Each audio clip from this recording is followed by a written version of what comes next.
You mentioned broadband, and we've talked about broadband a little bit. If I could share with you a project done by the Student Freedom Initiative with our partners of Cisco and a company called Connect Humanity. We often travel to our HBCUs and we ask presidents, what do you need? What's going on there? At a trip almost a year ago at Claflin University, we learned of how a student in her dorm room was unable to get a consistent signal to work on a project. Just down the street at Benedict College, we learned where a student during the pandemic would sit outside of a restaurant that she worked in order to get a signal so that she could participate and do a paper via her smartphone. But she didn't. They lived in broadband deserts. We looked at a study McKinsey did that said over 80% of our HBCUs exist in broadband deserts.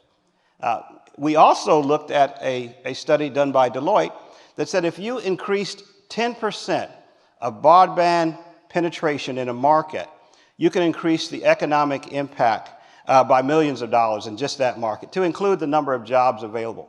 And so we saw the nexus between the HBCU, the economic engine of that community, and broadband.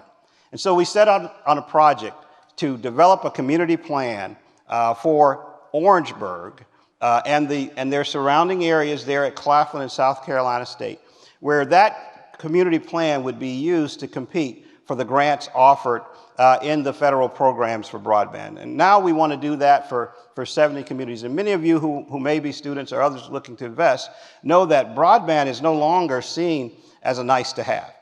It is as much a utility as turning on your electricity or any of the other things that you would matter. So we see the HBCU campus as a critical economic hub, if you will, and their surrounding communities as a place where broadband access is absolutely necessary.